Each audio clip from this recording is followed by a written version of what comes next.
Yo, what's going on, guys? It's your boy back again with a new video. I hope you guys enjoy. Today we're going to go through my FPL team for the last round of the before the World Cup break. Anyway, we're going to be back in about December time for FPL by the time, but in between then I might talk like a little bit of World Cup every week or just every little storyline or something going into it, or I could fill in the space with a couple of UFC stuff and that. So it would be really fun to just do videos and other things. I'm just waiting on my streaming PC to come. I'm going to make my new streaming PC, so I plan to actually start live streaming for you guys too. So subscribe down below, click on notifications, because I do talk in that community little section there. So that's when you see where any of my live streams are. Even my Instagram, if you got my Instagram, check that out. I'll check out my live streams up there. Sorry about my face looking like this too, by the way. A couple of things in training, obviously, just getting scratches here and here. And also sorry about last week too, guys. No video on that because I was very sick with my wife, and yeah, that was really unfortunate. But we're back again, back on the train. We're gonna do a bit more videos and that coming through, and yeah, hope you guys enjoy. Let's get into the video. So I'll give you guys a quick rundown of what happened last week. So last week we got 47 points overall. Not the best week overall, but you know, Trippier, Zaha getting 12 points really carried the team. Cancelo dropping -2 really hurt us. And Haaland 5, you know, I probably should have captained him, but I was thinking obviously if he was playing or not. It was a weird week. No Mitrovic. It was a really shitty week, to be honest. And we ended up going down that week. I'm pretty sure we saw a lot of red arrows. But coming into this week, game week 16, we actually got 48, just above average. Again, another amazing week.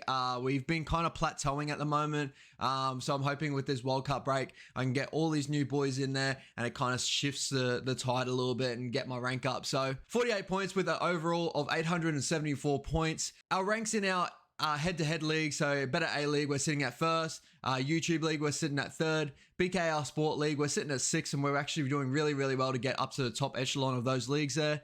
Public head-to-head league, we're sitting third. And in the big general stuff, so we got Arsenal fan base, 216,000. In Australia, 36,000. We did push away from that 20,000 that we were hoping for, but hopefully we can get back into that really high number there. 1.5 mil overall, so that's pretty good, especially when I see a lot of the FPL managers on YouTube at the moment. We're all kind of struggling. It's all really tough to try and put together a team that's going to consistently perform.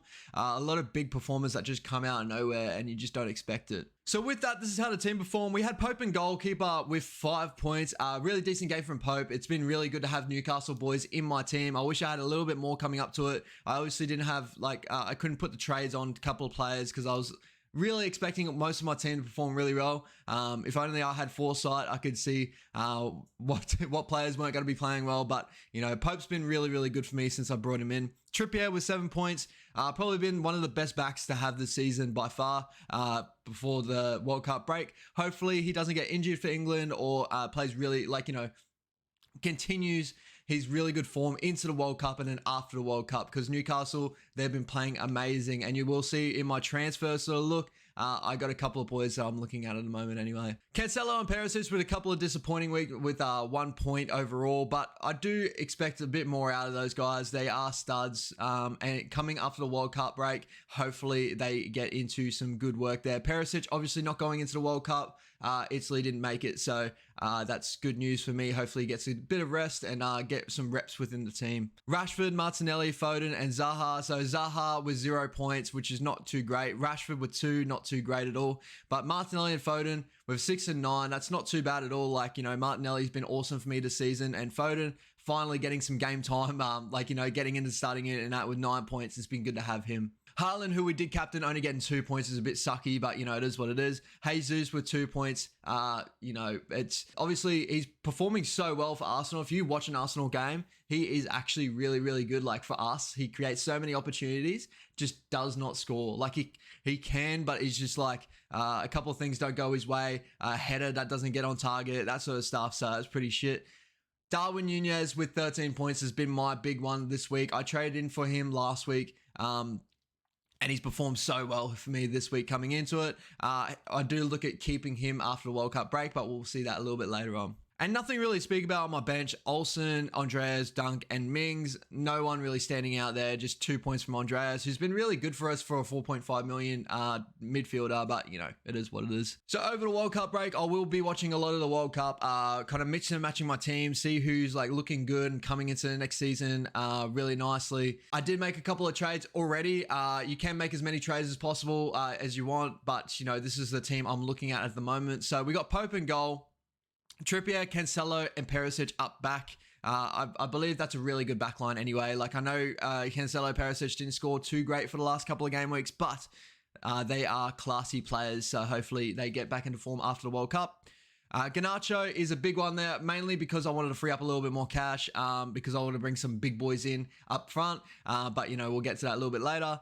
Martinelli, Foden, Almiron is my new boy on that edge. It's about time to get Almiron. I was kind of like waiting for the train to leave sort of thing. Like when was that train going to leave and crash later on? Like, is he ever going to just fall off that hill? Like, and he just hasn't. He's performed so well lately. Like for the last couple of game weeks, 6 points, 8 points, 12, 10, 10. Like just amazing from him. He's been so good this season, and well done, Almiron. Like he worked so hard. If you watch him play even before all this, you know, one thing you can't take away from Almiron is his effort, and his effort is finally shining through to his performances at the moment, and it's been amazing. This is a big front line that I kind of wanted, you know, coming towards the end of the season, but Haaland up front with Kane, with Darwin Nunez.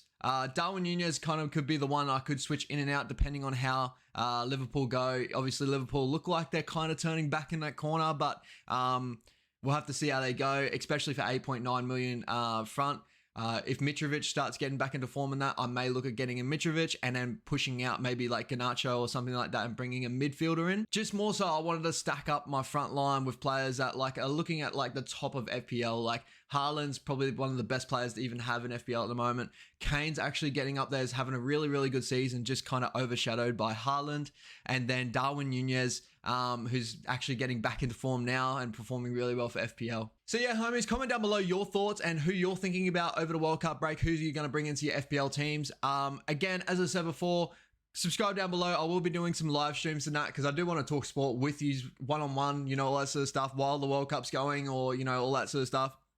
I do want to make a Rugby League World Cup video because I was mainly a Rugby League kind of YouTuber before, you know, talking about Samoa and Australia. You know, the World Cup has been hot and cold for me, obviously early morning starts and that sort of stuff. And I've been doing like a couple of other like fantasy videos and stuff. I will kind of be dropping my basketball and NFL videos for now. If you guys do want to see that a little bit later on, comment down below or like, you know, let me know. I do think I'm going to leave those for the live streams and just go through it with you guys. Give me a little bit of content to do that. And especially, I just want to do some sit down videos and talk about my thoughts over like fights over the weekend, or, you know, because I got a broad range of sports I want to talk about, and I just want to talk about some main big things going on in the sporting world. So that'll be awesome. But thank you so much, guys, for the support. Comment down below your thoughts. Peace out.